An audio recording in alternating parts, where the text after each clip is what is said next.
The following is a keynote speaker presentation from the ACM 97 conference, The Next 50 Years of Computing.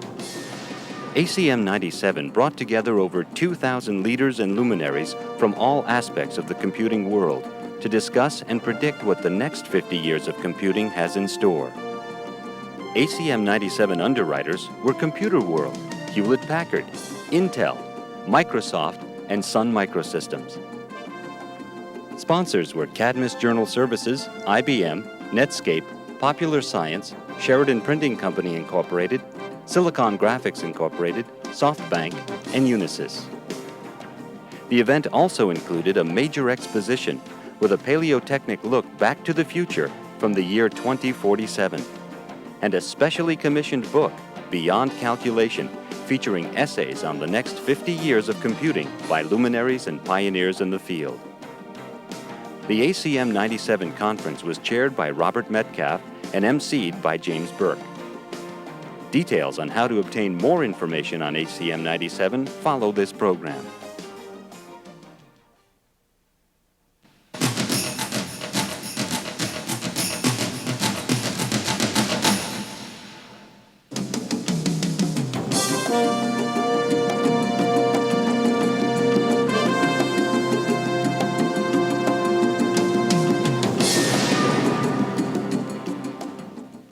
Ladies and gentlemen, James Burke.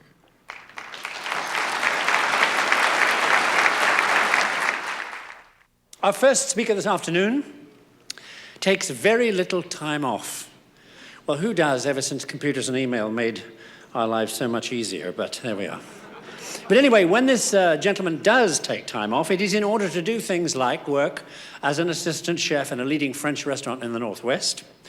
He's also competed twice in the World Barbecue Championship in Memphis, Tennessee, and won first and second prizes, not at the same time. So this guy is really cooking. Also, his education includes certificates in mountain climbing, formula car racing, and photography. Oh, and he has degrees in math and geophysics and space physics and mathematical economics, as well as a doctorate in theoretical and mathematical physics from Princeton. As a postdoc, he was in the Applied Math and Theoretical Physics department at Cambridge, where he worked with Stephen Hawking on cosmology, quantum field theory and curved spacetime, and quantum theories of gravitation. Fortunately, he also speaks English. Anyway, when he got back here from Hawking, he founded Dynamical Systems, a Berkeley, or as we would say Barclay, software company that he then sold to Microsoft, which he then joined as Director of Special Projects in '86. From that, he became Vice President of Microsoft's Advanced Technology Division, responsible for product development in stuff like interactive TV, advanced graphics, and new forms of consumer computing. Today, he's Chief Technology Officer and responsible for really serious amounts of company revenue. So our speaker is successful and powerful and all from nowhere. Well, brilliant software design and Princeton. On the trustee board of whose Institute for Advanced Studies he sits, as well as being on the Physics Department Advisory Board, and he's also on the National Information Infrastructure Advisory Council. So he's one of those few people who really can say, been there, done that. And he's only 36. So listen up. Please welcome Nathan Myhrvold.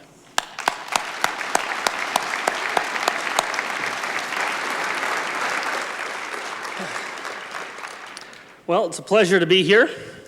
Not only is it a very distinguished audience in many respects, but my mother is sitting near the front row here. So it's going to, if you know my sort of speeches, you'll know this one is constrained a little bit as a result, but what the hell? Oops, I shouldn't have said that. Well, I'm going to talk about the next 50 years of software. That was the topic I agreed to talk about. After thinking about it a little bit, I decided actually there was a better title for it. Software, the crisis continues. And I'm going to talk about this more from a perspective of being an unrepentant programmer and a theoretical physicist than from any other perspective. Well, James did a brilliant job of summarizing the history of Western civilization this morning. I thought I might do the same thing for the universe, since that's what cosmologists are all about. Of course, it started as a quantum gravitational fluctuation that started expanding exponentially. This continued to grow and grow at an enormous rate that caused a hot quark plasma to cool, nucleating elementary particles.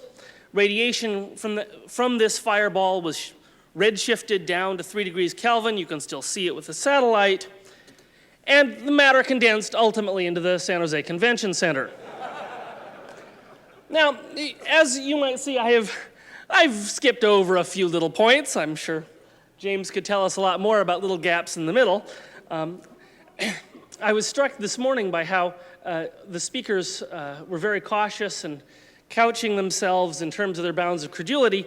I think from this brief history of the universe, you know where I'm coming from. So now we'll talk about a brief history of information, since that's very topical for the discussion of software. Of course, information didn't really exist per se, sort of a matter of definition, but until writing existed, we couldn't really pass information very effectively. The best ideas of our species were literally lost on the wind. So writing was a big deal. You could say that was one of the first information revolutions. But carving on a stone tablet or on some of the other means of producing writing, calligraphy on a parchment, didn't reach enough people for it to be a big deal until Johann Gutenberg invented the printing press, movable type. Well, that started an incredible information revolution. And many incremental improvements were made. It wasn't until the computer was invented, and we've seen lots of slides today about these early computers already. It wasn't until the computer was invented that mankind had a fundamentally new way to store, manage, and manipulate information. But like that first writing, it didn't reach many people. It was confined to these sort of raised floor temples where the great mainframe was stored. Well, the microprocessor changed that by bringing computing to everyone, and now networks are hooking us all together. The important thing about the internet isn't that you're hooking computers together. That's a means. The end is hooking people together, allowing them to communicate. And the combination of cheap, ubiquitous information distributed this way is causing another information revolution. And will have impacts on our society at least as great, I think, as the Industrial Revolution did. Well, the fundamental technical driver for this is Moore's Law, which we've heard a bunch about. Roughly speaking, the last 20 years, 25 years, we've had about a factor of 1 million. Next 20 years, if this continues, another factor of 1 million. There's reason to believe it'll go on for another 40 years. Now, this is extrapolating for quite some time. I'm happy making that extrapolation for 3 reasons. First, I'm a physicist, and the fundamental physics is well understood. As Gordon mentioned earlier this morning, a team at the University of Minnesota has built a RAM cell that's 7 nanometers on a side using a quantum dot. The second reason I'm confident in saying this is I'm a software guy and this is a hardware problem. Now, when we start tossing factors of 1 million around, it's very tough to figure out what does that really mean? So one way to get a grasp on this is to say, well, a factor of 1 million would shrink a year into 30 seconds. So we're talking 20 years hence about computers being able to do in 30 seconds what one of today's computers of comparable price would take a year to do. But 40 years hence, we're talking about a computer doing in 30 seconds what one of today's computers would take 1 million years to do. Now, that sort of gigantic astronomical number just boggles the mind. It also explains how a cosmologist can find employment in this industry. What will we do with all that power? Well, the answer is software. Software is the process of taking all those bits and bytes and cycles and turning them into doing something, hopefully, useful for people. Here's an illustration of Moore's Law. Everyone has their favorite. This is mine. The number of bytes you get for a buck. This last couple points are extrapolated. The rest are all historical.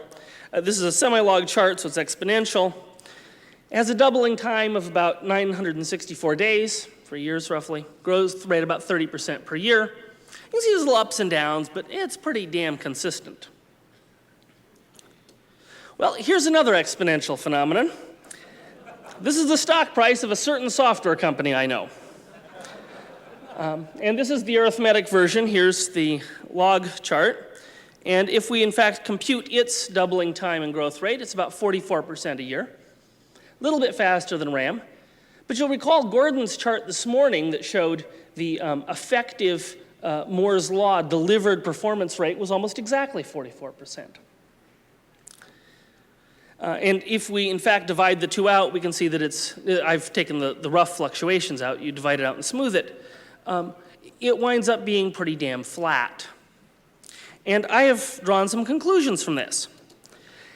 Everybody has their own laws, Metcalfe's laws and Bell's laws and Moore's law. Well, here's Nathan's laws of software. Nathan's first law of software. Software is a gas. It expands to fit the container it's in.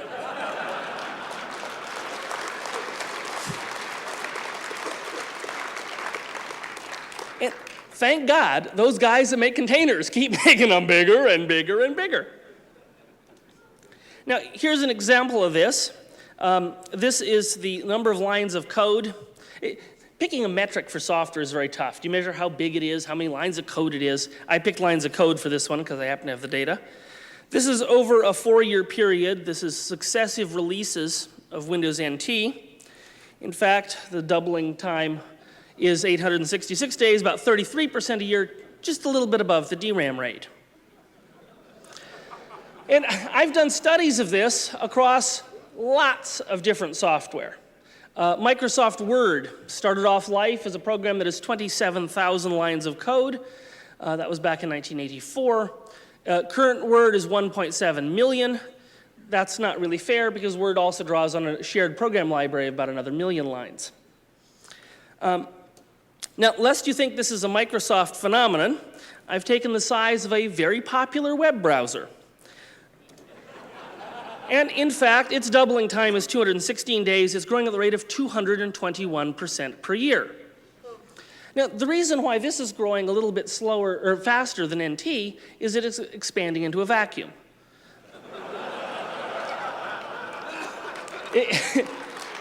There were no net browsers a few years ago. We're just starting to learn what they're good for. We're adding more features all the time. And so it's going to keep going and going and going.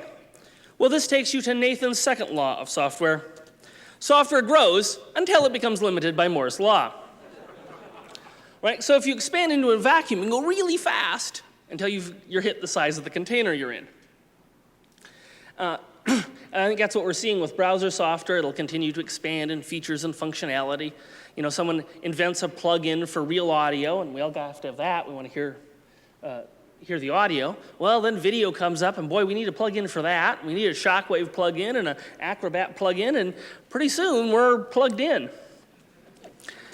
Now, eventually, the hardware does impose a limit. So software, fundamentally, I claim, grows faster than Moore's law, but it just keeps bumping up against it. When a new machine comes out, you get a bunch of headroom, and boom, you grow until it bumps into it.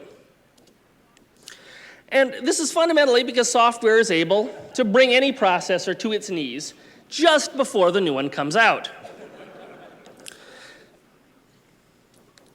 Which takes us to Nathan's third law of software. Software growth is what makes Moore's law possible. See, that's why people buy the stuff. See, if we hadn't brought your old machine to its knees, then what's the point of buying the new one that's faster?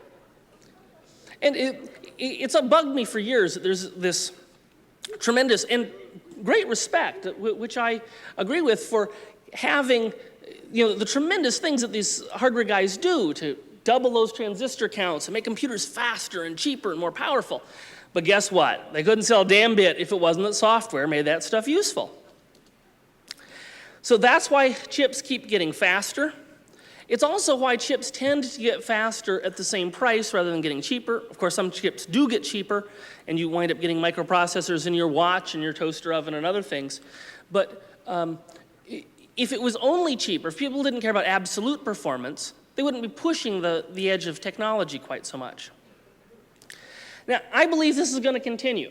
It's going to continue as long as there's people writing software, and I think even after people have stopped writing it.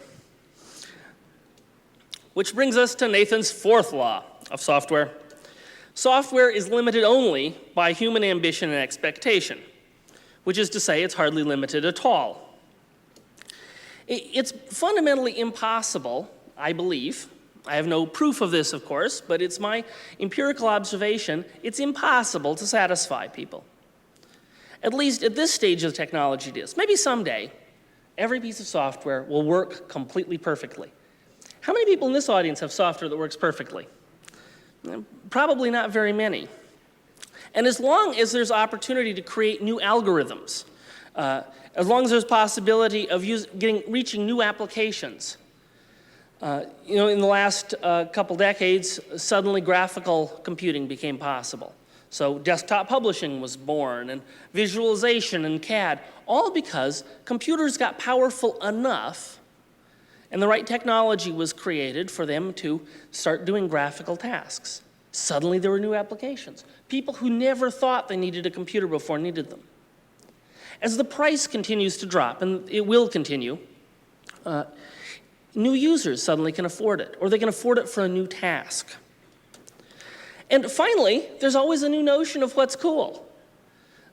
It turns out the programs that really push the state of the art, that push the edge, it's not things like Windows NT or or Microsoft applications, because we try to sell those to a very broad base of software. The software that really takes maximum advantage of new hardware is games. A lot of the games that are going to come out in the next year are going to require at least 120 megahertz Pentium and 16 meg of RAM. And a lot of them will have features that only work with MMX. Now, why on earth could people selling a $49 program require such a powerful machine? Because people think it's cool. And cool is a powerful reason to spend the money. Now, there may be a fly in the ointment, though, the software crisis. Well, it turns out I'm on the board of the Institute for Advanced Study. That's where John von Neumann worked. He built one of the first stored program computers. I had dinner a couple years ago with one of the retired math faculty and his wife. His wife had worked with von Neumann as his assistant. And she had these great stories about how incredibly frustrated he was by the software on the project. Everything else, according to her, went more or less according to plan, but he was terribly frustrated by it. And he would swear in Hungarian, and he thought he was a mathematician. He would understand these things, they could be predictable. I mean, my God, the guy invented the theoretical framework for computing, but even he had trouble with software. And if you look at any collection of articles about software, it doesn't matter if you go back to the 1950s or you look at something very recent. Somebody is always talking about the software crisis. Oh my God. Well, software has been in a constant state of crisis, if you believe these things, from the 1950s, when the crisis was, could they develop high-level languages? How could they develop all of the software necessary? Last year, Scientific American ran an article called The Crisis in Software. And if you look at any one of these articles, they pose the question that there's some fundamental limit to complexity. There's something that's going to stop us.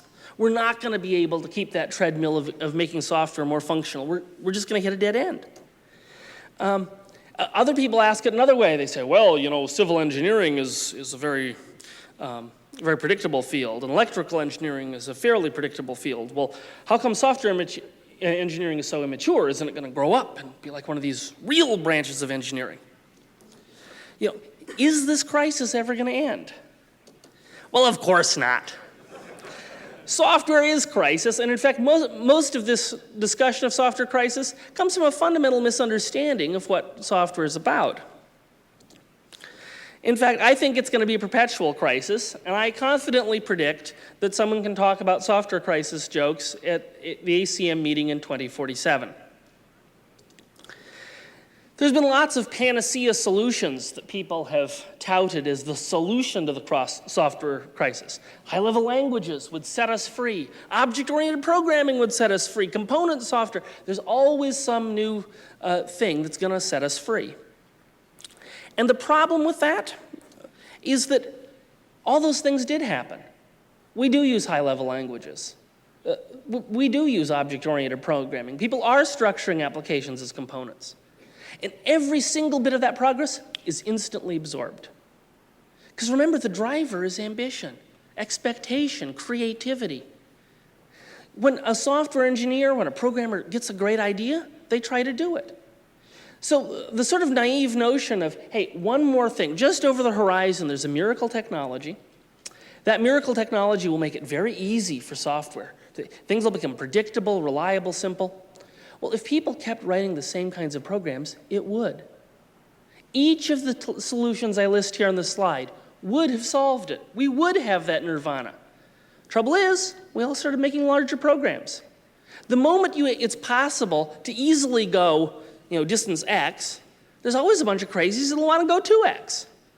They'll always be at the leading, bleeding edge. In fact, over time, software productivity is up very dramatically. The productivity at Microsoft is up by at least a factor of 10 in the last 10 years. That's how we're able to produce the programs that we do. We reuse components. Reuse is a big deal for us. We use high-level languages and object-oriented programming. Every trick in the book we use, but we still push the limit. And so does everybody else in this industry.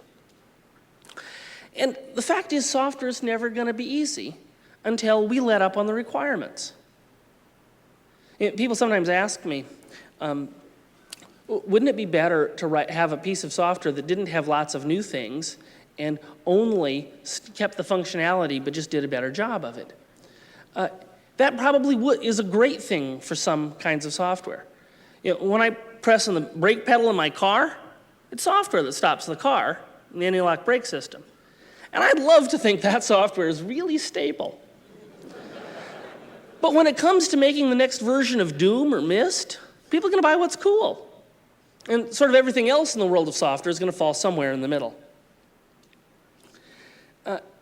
However much we make it easier, somebody's going to push the boundary. There's all sorts of things that we'll be able to do with this new software. I want to just highlight a couple of more practical ideas before we move to the lunatic extreme. Steven Spielberg's a friend of mine. He made a great movie a couple years ago called Jurassic Park. He's working now on one called Lost World. I submit if we can bring back T-Rex, the king of dinosaurs, we can bring back Elvis. And if we can bring back Elvis, we're going to bring back all kinds of people. Create entirely synthetic actors. If you thought those people from LA were fake today, just wait. But the thing is, it's not just about, if you posit an idea like this and say, well, great, there'll be synthetic actors, and that's what Steven Spielberg will use. You have to remember, anything he gets, within a few years, everybody gets. A child's toy in 5 years is going to have the same power as the machines that he used to make the first version of Jurassic Park. Hell, maybe even next year. So you have to really work very hard to look ahead far enough to beat this exponential wave of computing power. Now, as software technology progresses, I think we're going to see a variety of new techniques, new panaceas, if you will, and we'll tend to both use and abuse these. The first is genetic programming, the notion that you evolve programs, or do what I call software husbandry. Instead of going out there tending the flocks and making sure that you're breeding your cattle or sheep effectively. Well, I guess we now have a new approach for sheep. People will be tending their programs. And in fact, using very sophisticated simulations of evolution to create software. It's already been used in some small areas. There's a variety of research that's been done on this. I actually wrote a little genetic programming thing in 1987, which we used to evolve very short sequences of machine language code. And it shipped in Windows 2.0, and I think just about every product since then has had some little itty-bitty piece of code that was created by genetic programming. But this begs an interesting question. I used to think that the era of information technology was the most exciting thing going for another, let's say, 20 years. But after that, molecular biology, genetic engineering would be more interesting. But these days I'm wondering, because of a fundamental issue about the complexity of software versus the complexity of, say, the genome. So let's do a little test here to see which is bigger. Evita, the motion picture starring Madonna, or Madonna, the genotype. That's a sort of an odd comparison, but you think, well, which one of these is larger in information content? Well, of course, it's the movie. The movie's 4 gigabytes. Madonna's DNA is around 1 gigabyte. And that's not even counting the fact that 98% of it is shared with chimpanzees.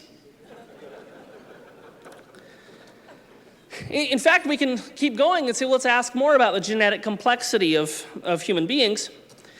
There's 1 billion base pairs, so a crude way of encoding it gives you about 1 gigabyte.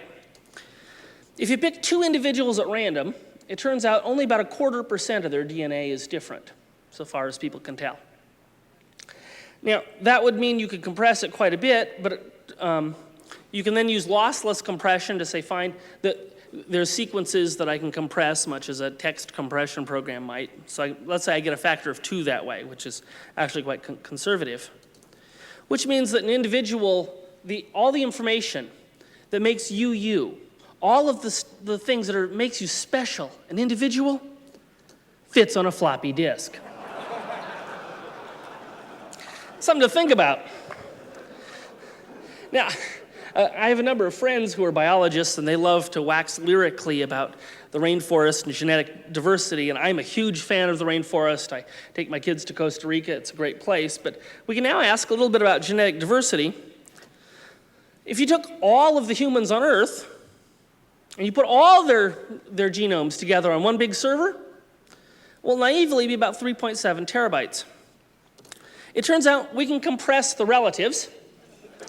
It turns out all the DNA that you have, except for a couple random mutations, came from mom and dad. So if we have a mom and dad's, to get yours, all we have to do is just record what mix you got. That should take it down to less than 1 terabyte. That's about the size of a big website. So yeah, we have lots of diversity in the human race. Yeah, about the size of Alta Vista. Now, what if you said, well, let's do this for all the animals on Earth? Well, I think it's about the size of the web. And if it's not now, it'll be the size of the web in a few years. Now, this isn't to diminish the importance of biology, which is an incredibly valuable field, but it's stunning to think that the process of evolution over a period of 3 billion years has created a store of information encoded in DNA in all the organisms on this planet. And in just a few years, we've created a store of information of comparable size, at least within a factor of 5 or 10. That's a kind of a sobering thought. That doesn't mean the web's any more interesting. In fact, a lot of the stuff in the web's pretty poor. But of course, a lot of that DNA is encoding for slime mold, so I think it kind of evens out.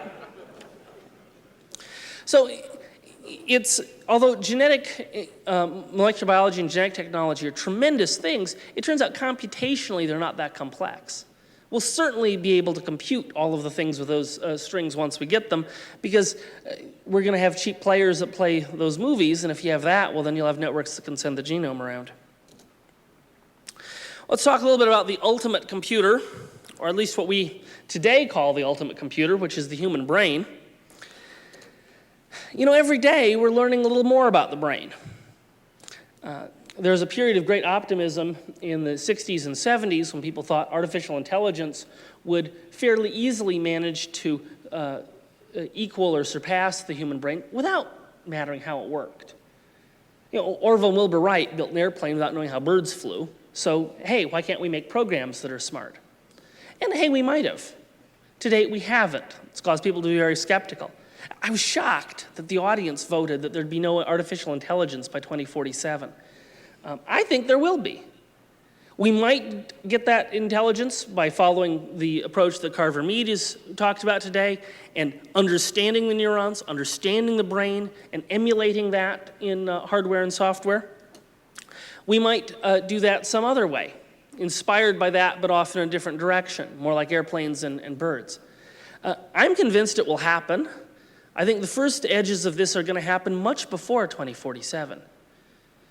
Now, of course, the downside of this is trying to equal a human brain is very daunting. But most of the things people talk about, speech recognition, able to do simple tasks, reasoning, vision, my dog does all those. And in fact, computers aren't as smart as my dog today. So I'd like to set a goal that says within the next, Gordon will write this down and make me bet him dinner or something. Within the next 15 years, in fact, we will have software that's as smart as my dog. And if you can get as smart as a dog, then I'm going to say, geez, getting to the level of a pig or a baboon, that must be pretty easy. I mean, maybe that'll take another, 10 years? Maybe only 1 year. And if you can get that far, I think we will get computers that are at least as intelligent as we are. And of course, in some ways, far more so. You know, this laptop already multiplies a hell of a lot better than I do. It's only a certain very specific set of tasks, important tasks, but very specific ones that we really need to do. So within the period of 20 to 30 years, well before the 50-year time frame, I think that we'll be there. The interesting thing to note is if you'll accept that, or even if it's the 50-year time frame, one thing we got to remember is the brain has no Moore's law. We're not getting smarter every year. They are. And it's very easy to underestimate an exponential. So I think that this has led me to speculate a little bit about how one would program the ultimate computer. Suppose we had a computer that was as smart as a human. How are we going to program it? Well, you know, if you got a computer like this laptop here, when you turn it on, you have to wait until the computer boots up, as the expression, runs the bootstrap program, before it can do any good. Well, I've examined the same issue with humans. It turns out the boot time is about 20 years. It leads from the time they're born to the time you actually can have them get a useful job, it takes about that long. And it's a laborious process to try to get any programming into them. Now, we're faced with the interesting proposition that we may make computers as smart as we are, but we won't be able to teach them. Or maybe we'll have to teach them that will be the only way, or have them learn for themselves, in which case they're going to make a hell of a lot of stupid mistakes. Just imagine the AI equivalent of a frat house. Well, there's a solution to this Moore's Law brain issue, which is to scan the brain of a person and put it in. Joel Birnbaum approached this with great caution. Hell, I'm ready. Now, how are you going to do this? People have a bunch of ideas, but speculating about this is a little bit like Charles Babbage speculating about computers. He tried to make one with Victorian age technology. In fact, a few years ago, the Science Museum in London actually made one from his original blueprints, and it worked. Now, it was the wrong technology to capture the essence and power of his idea. But I think it's going to one day be possible to do this. There's two ways you can actually go through the process. One is destructive. That wouldn't be much fun for the first guy. There's a wonderful project called the Visual Man and Visual Woman, where they've taken dead humans, frozen them, and sliced them very thin, photographing each slice, so they can then make a three-dimensional reconstruction, which I think ultimately that approach is going to revolutionize the teaching of medicine. Well, the best they do right now is they slice 1/3 of a millimeter off at each time and photograph what's there. Once you take that down to a few microns, you can imagine sectioning the brain that way and recording it. Now, that would only get you static connections. That wouldn't get you all of the dynamic things which might be important. You can imagine using something like this, magnetic resonance imaging or some new form of imaging to actually find out what's going on. In fact, there's something called positron emission tomography that actually lets you see what parts of the brain are active at a given time. You can show people, for example, pictures of tools, and you discover that the names of tools are stored in one specific spot and the names of fruit in another specific spot. Another 50 years, we may be able to read us on out. But then so now suppose we do that. What sort of operating systems are we going to need for managing human software? We have to house all those uploads. As people decide they're going to make that big leap to the matrix, they're going to need housing. Well, that's a lot like an operating system function. Ultimately, I think we'll be able to treat humans as application programs. You might have your own server. You might live in a condominium server with a variety of others. There's a whole bunch of fundamental services that are going to be needed, and you'll need some peripherals to deal with the real world. Well, it turns out my first job at Microsoft was I was development manager of Windows 2.0, which released in 1987. You may recall that as the last unpopular version of Windows. Well, I wanted to compare that to the features of Windows in the year 2047 when we're housing uploads. Well, of course, Windows 2.0 had multitasking. Windows 2047 will have multiple personalities. Because after all, I mean, after you've uploaded and you're doing one consciousness level at a time, why not start doing two things at once? You need multitasking. Well, we had virtual memory in 2.0. We'll need virtual memory in 2047. The more you keep getting experiences and cruising out on the net, the more memories you're going to need to store. So we'll need virtual memory. Windows 2.0 was compatible with DOS-based applications. Windows 2047 will be compatible with meat-based humans. Yes, there will be a backward compatibility problem with those meat-based humans for quite some time. The big issue was, could we break the 640 kilobyte memory limit? It'll be 640 petabytes we're trying to get beyond then. And of course, Windows 2.0 had GUI. I'm betting that Windows 2047 has UNI. So I hope to address an audience much like this in the year 2047. I hope that it's going to be a great experience for all of us. I hope I'm not talking about software. I hope I am software.